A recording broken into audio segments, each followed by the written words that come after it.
Cup ভাত দিয়ে দারুণ সুস্বাদু রেসিপি তৈরি করব। ভিডিও স্কিপ না করে পুরোটা দেখার অনুরোধ রইল। ভালো লাগলে লাইক শেয়ার সাবস্ক্রাইব করতে ভুলবেন না।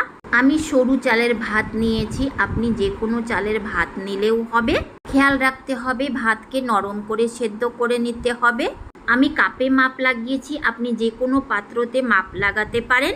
ভাতকে পিষে নেওয়ার জন্য দিতে হবে মিক্সি জারে, ঢাকনা বন্ধ করে পিষে নিতে হবে। দেখুন রান্না করা ভাতটা পিষে নিয়েছি, মিক্সি জার থেকে বের করে একটা থালাতে রাখতে হবে।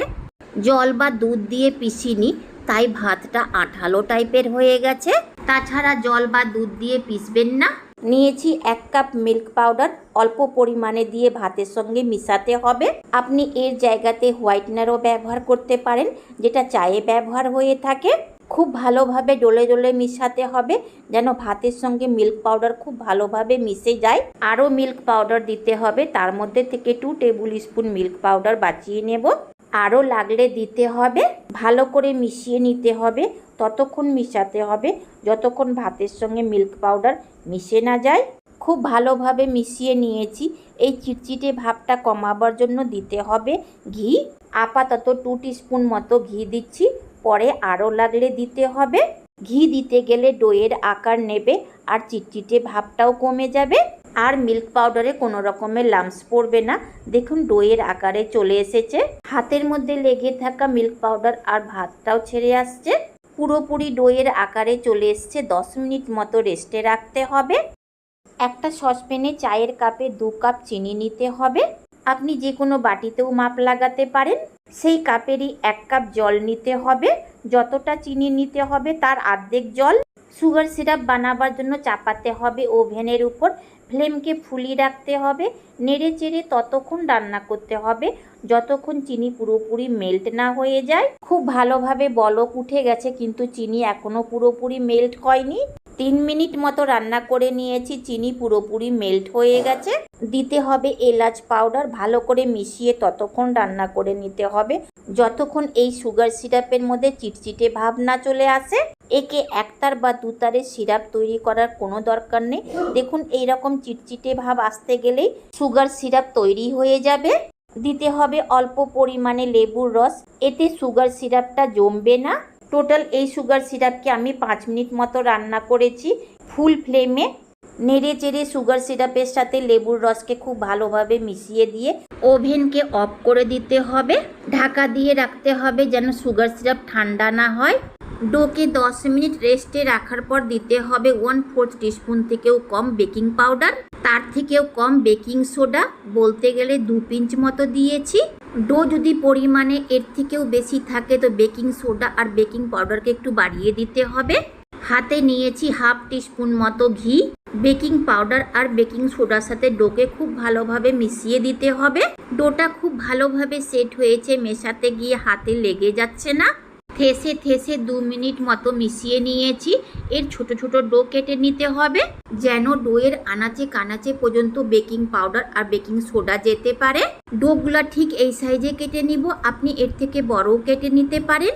একটা ডো হাতের তলাতে নিয়ে বেশ ঘুরিয়ে ঘুরিয়ে গোল করে নিতে হবে। খেয়াল রাখতে হবে ডোয়ের গায়ে যেন কোনো রকমের ফাটল না থাকে। ঠিক এই রকম চিকন ডো বানিয়ে নিতে হবে। ঘুরিয়ে ঘুরিয়ে দেখাচ্ছি, ডোয়ের কোথাও ফাটল নেই। একইভাবে আরও ডোকে গোল চিকন করে নিতে হবে। কি এটা বলতে পারবেন ভাত দিয়ে তৈরি করা ডো? সম্পূর্ণ ডো এক সমান তো হয়নি। এটাকে ভেজে নেওয়ার জন্য চলে যেতে হবে ওভেনের দিকে। ওভেনের উপরে তেলকে চাপিয়ে দিয়ে 25% গরম করে নিয়েছি। এতটাই গরম যে এই তেলে আঙ্গুল দেওয়া যাবে। একটা ডো তেলে দিয়ে চেক করে নিতে হবে যেন ডোটা তেলে দেওয়ার পর ফেটে যাচ্ছে কি। যদি ডোটা ফেটে যায় তো বুঝে নিতে হবে তেলটা বেশি গরম হয়ে গেছে। এইভাবেই ঘুরিয়ে ঘুরিয়ে ডোয়ের গায়ে তেল লাগাতে হবে। হাতা বা চামচ লাগাতে গেলে ডোটা কেটে যেতে পারে। 1 মিনিটের পর চামচ দিয়ে ডোকে আস্তে করে উল্টে দিতে হবে আর চামচ দিয়ে তেলগুলা তুলে তুলে ডোয়ের গায়ে দিতে হবে। তেলে দেওয়ার পর ডোটা ছড়িয়ে যায়নি, তেলটাও পারফেক্ট গরম আছে আর ডোটাও পারফেক্ট তৈরি হয়েছে। বাকি ডোগুলাও তেলে দিয়ে দিতে হবে। ফ্লেমকে আপাতত একদমই লোতে রাখতে হবে। ডোগুলো তেলে দিয়ে দেওয়ার পর কড়াইয়ের দুটো হাতকে ধরে নিয়ে তেলকে নড়িয়ে নড়িয়ে ডোয়ের গায়ে লাগিয়ে দিতে হবে। এই সময় হাতা বা খুন্তি লাগানো যাবে না। আর আস্তে আস্তে ফ্লেমকে লো মিডিয়াম করে দিতে হবে। চামচ দিয়ে হালকা হাতে ডোকে উল্টাবার চেষ্টা করতে হবে। তেলের বিষয়ে একটা কথা বলি, যে কোনো ভাজাভুজি জিনিস রান্না করতে গেলে তেলটা যদি বেঁচে গিয়ে থাকে সেই তেলে এইগুলো ডোকে ভাজবেন না। যেহেতু বেকিং সোডা দেওয়া জিনিস, রান্না করে নেওয়া তেলের মধ্যে এই ডো দিতে গেলেই ছড়িয়ে যাবে। যেহেতু মিষ্টি মিল্ক পাউডার আর সোডা দুটোই দেওয়া আছে, হ্যাঁ বেকিং সোডা দেওয়া লবণ জাতীয় জিনিস থাকলে কিচ্ছু হবে না। তাই এই ডোকে ভাজতে গেলে ফ্রেশ তেল নিতে হবে। একইভাবে নেড়ে চেড়ে 5 মিনিট মতো ভেজে নিয়ে ফ্লেমকে অফ করে দিতে হবে। খুব চটজলদি ডোকে তেল থেকে বের করে দিতে হবে শিরার মধ্যে, যেন ওভারকুক না হয়ে যায়। তৈরি হয়ে গেল কালো জাম রেসিপি। হাতার উল্টো সাইড থেকে ডোকে নড়িয়ে নড়িয়ে শিরার মধ্যে মিশিয়ে দিতে হবে, যেন খুব তাড়াতাড়ি কালো জামের ভেতরে শিরা যেতে পারে। বাকি কালো জামকে ভেজে নিয়েও গরম অবস্থাতেই শিরাতে দিতে হবে। সুগার সিরাপটাও যেন উষ্ণ গরম থাকে। একইভাবে হাতার উল্টো সাইড থেকে সুগার সিরাপের মধ্যে মিশিয়ে দিতে হবে। ঢাকা দিয়ে ঘন্টাখানিক রেস্টে রাখতে হবে। ঘন্টাখানিকের পর কালো জামের প্লেটিং করে নিতে হবে। আপনি এর থেকে বেশি সময়ের জন্য কালো জামকে রেস্টে রাখতে পারেন। বেশি সময়ের জন্য একে সুগার সিরাপে রাখা যাবে, ততটাই নরম আর স্পঞ্জি হবে। আমি কাজু দিয়ে গার্নিশিং করেছি, আপনি যে কোনো ড্রাই ফ্রুট দিয়ে গার্নিশিং করতে পারেন। আমি কাজু দিয়ে গার্নিশিং করতে চাইনি, পেস্তা দিয়ে করতে চাইছিলাম। দেখতে গেলাম ফ্রিজে, দেখছি পেস্তা শেষ হয়ে গেছে, তাই বাধ্য হয়ে কাজু দিয়ে গার্নিশিং করতে হলো। আমি বেশ কয়েকবার ভাত দিয়ে কালো জাম তৈরি করে খেয়েছি, তাই আপনাদের সাথে শেয়ার করলাম। দারুণ টেস্টি হয়েছে, এইভাবে একবার ট্রাই করে দেখতে পারেন।